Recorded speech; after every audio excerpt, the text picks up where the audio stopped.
L'economia sta proseguendo, direi, con un tono positivo. L'espansione di tutte le attività che interessano i comparti principali dell'economia del Veneto danno segni positivi. In termini di comparazione temporale c'è una lieve attenuazione rispetto ai risultati, le performance sempre positive dell'anno precedente. Un dato che esprime questo andamento positivo è sicuramente il mercato del lavoro. I dati sono positivi, ma la crescita economica del Veneto vede un freno rispetto al 2017. Lo rende noto la Banca d'Italia, che ha presentato presso la sede di Venezia l'aggiornamento congiunturale. Il Veneto viene comunque da un quadriennio di crescita, dal 2013 superiore alla media nazionale. Tra i dati più confortanti quelli sull'occupazione, in particolare per under 35 e over 55. Questa è una cosa interessante perché ci aspettavamo in qualche misura che il tasso di occupazione degli over 55 aumentasse, questo in virtù delle recenti riforme pensionistiche, e questo effettivamente è successo.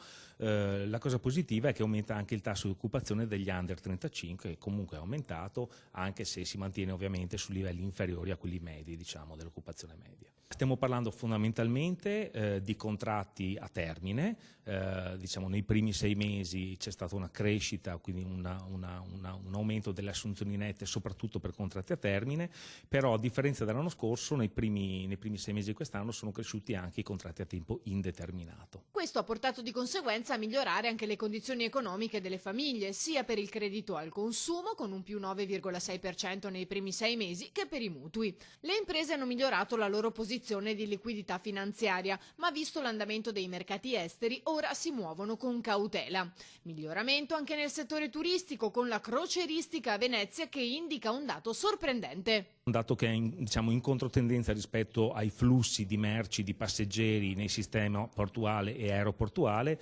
perché i passeggeri della crocieristica nei primi 7-8 mesi dell'anno sono cresciuti dell'11-11,4%, recuperando in parte il calo che c'era stato lo scorso anno, legato anche alle note vicende del blocco delle grandi navi da crociera nel porto di Venezia. L'indotto legato alla crocieristica è significativo, quindi ci aspettiamo che questo sia un ulteriore fattore che fa ben sperare per il consuntivo poi dell'anno per quanto riguarda le presenze di turisti stranieri soprattutto.